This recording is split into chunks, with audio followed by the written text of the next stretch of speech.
Aujourd'hui, à la tête dans l'eau, on fait le ménage.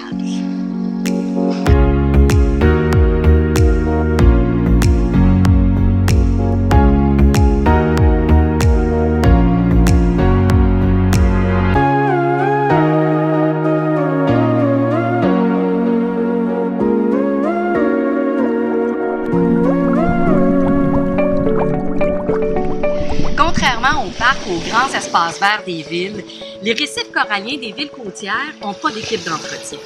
Ce qui fait que ce ménage-là est fait de façon volontaire par la plupart des plongeurs. Moi, à chaque fois que je plonge, je traîne toujours avec moi un sac filet au cas où je croiserais une bouteille ou un sac de plastique ou un autre déchet qui se retrouve dans le fond de l'eau à cause de nous autres les humains. Ici, sur l'île de Bonaire, à cause des courants, c'est au sud de l'île qu'on trouve la plus forte concentration de déchets. Alors, si vous voulez bien, suivez-moi, on s'en va à la recherche des cochonneries.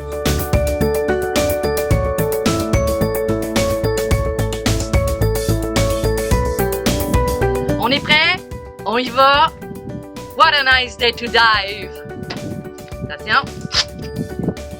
Chaque filet, on s'en va à la recherche des cochonneries.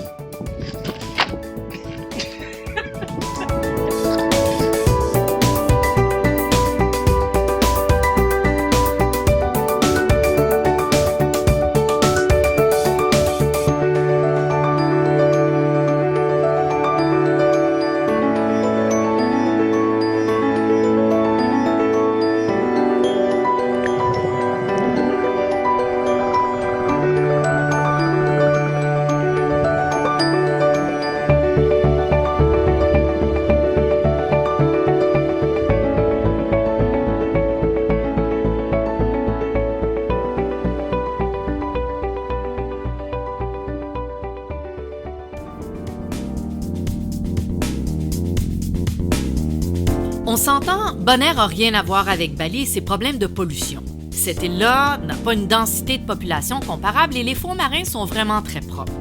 Donc, attendez-vous pas à ce qu'on ramène une tonne de déchets. Mais les océans sont tous reliés entre eux.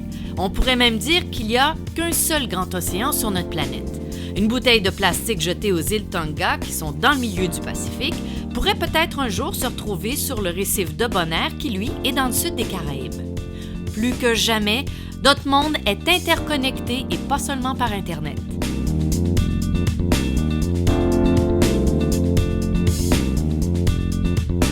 Quand on fait un peu de recherche sur la quantité de plastique qui pollue nos océans, la première chose qui frappe, c'est la grosseur des chiffres utilisés pour quantifier le problème.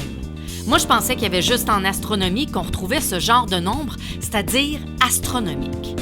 Il y aurait 24,4 milliards de particules de microplastiques d'une taille comprise entre 1 et 5 mm en suspension dans les mers du globe. Et là, on parle que de plastique. Par exemple, au Canada, les 5 articles les plus souvent récupérés lors des nettoyages des rivages sont les bouteilles de plastique, des bouchons de ces bouteilles, les sacs de plastique, les morceaux de styromousse et les mégots de cigarettes. Bien sûr, ce sont des estimés et il est difficile de connaître l'état exact de la situation. Mais on peut s'entendre sur un point, ça va pas bien. Et non seulement ça va mal, mais ça s'améliore pas parce que chaque année, il y a environ 10 millions de tonnes de plastique qui s'ajoutent dans les mers du monde. On estime que d'ici 2050, il pourrait y avoir plus de plastique que de poissons dans les océans. Non mais imaginez un peu une de nos futures capsules. Bonjour! Aujourd'hui, à la tête dans l'eau, on vous présente le pot de yogourt à l'érable. Bon, regardez, il faut en rire un peu parce que la situation est vraiment pas bonne et on n'est quand même pas là pour vous déprimer. À la tête dans l'eau, nous restons des optimistes alarmistes. Ah, eh bien, voici M. Barracuda qui se demande bien ce qu'on fait chez lui. Vous voyez, c'est lui qui vient à nous. Les barracudas sont très curieux. Si vous pensez que pour nous, c'est parfois surprenant ce que l'on croise sous l'eau, imaginez pour les habitants des récifs. Ces grosses bêtes qui font des bulles doivent paraître vraiment curieuses à leurs yeux.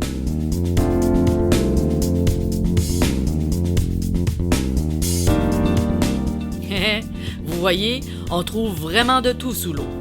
La prochaine fois que vous utiliserez un de ces petits sachets de moutarde, dites-vous que ce serait tout de même mieux une bouteille de verre et la recycler.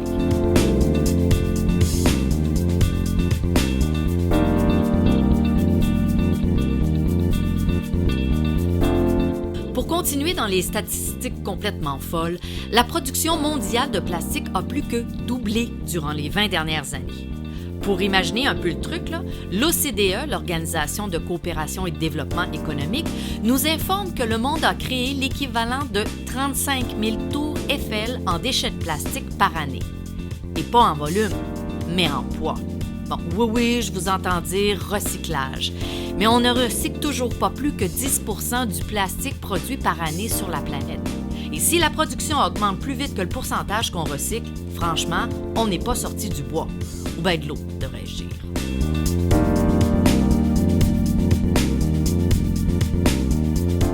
Pour des problèmes mondiaux, on a besoin de solutions mondiales. La planète est plus que jamais un seul grand jardin avec son étang. Ce qui se passe à Milan peut impacter Beyrouth. L'ampleur du problème oblige une coopération internationale. Mais ce n'est pas une raison pour ne pas essayer un peu à notre mesure de participer à ce grand nettoyage. Bon, excusez-moi, je ne peux pas résister à prendre une photo de cette superbe anémone solaire.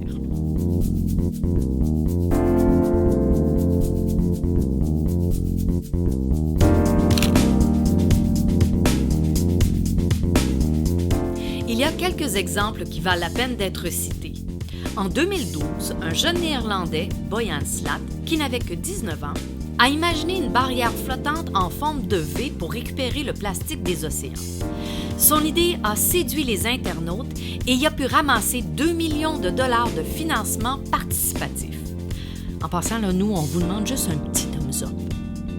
Eh bien, aujourd'hui, l'ONG qui l'a créé, The Ocean Cleanup, en est à son 3e prototype qui a été testé avec succès durant l'été 2021. Le but premier de ce système est de retirer les 5 grandes accumulations de plastique nommées des îles que les courants ont créées dans les océans. La plus grande de ces îles de plastique, celle qui est au large de la Californie, a une superficie de 3 fois la France. On voit bien que ce n'est pas nous, les plongeurs, qui allons régler le problème. The Ocean Cleanup s'attaque également aux rivières et fleuves, c'est-à-dire aux sources par lesquelles la majorité des plastiques se déversent dans les océans. Ils ont inventé une barge autonome à énergie solaire, The Interceptor, qui gobe le plastique en se promenant dans les cours d'eau pollués. Ils ont identifié les 1000 fleuves et rivières les plus critiques. La présence de tout ce plastique dans les lacs, rivières, fleuves et mers du monde, ainsi que leurs rivages, n'est pas qu'un problème de pollution visuelle. Le plastique tue un nombre incroyable d'animaux marins et d'oiseaux tous les jours. Il est tragique de voir la quantité de plastique qui est retirée d'estomacs de poissons, de mammifères marins et d'oiseaux de mer par les scientifiques qui étudient le problème. Ces animaux meurent dans d'atroces douleurs de blocage intestinal. Et pour ceux qui ne meurent pas, des toxines dangereuses entrent dans leurs tissus et muscles que d'autres animaux ingèrent par prédation. Et comme les humains sont les plus grands prédateurs de la planète, nous finissons également par consommer en quelque sorte du plastique. Encore une fois, on ne fera pas de miracle avec notre petit sac filet, mais il y a environ 10 millions de plongeurs actifs autour du monde. Alors si chacun donne un peu du sien, un nettoyage des sites accessibles aux plongeurs autonomes pourrait tout de même être efficace. Et lors d'une promenade aux abords de l'eau, ramasser quelques déchets, ce qui est à portée de tous, pourrait aussi donner un petit coup de main.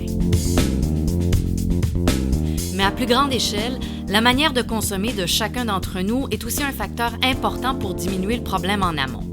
Ce fléau nous concerne tous et pas seulement les générations futures.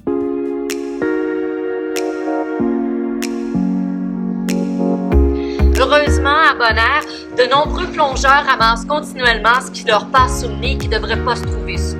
Il y a aussi la fondation Stinapa qui entretient avec dévotion ce magnifique parc naturel. Ce qui fait que l'île de Bonaire est un paradis pour les plongeurs. Un grand merci d'avoir été avec nous.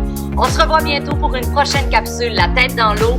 D'ici là, bonne plongée, soyez prudents et surtout, prenez soin de ce magnifique environnement.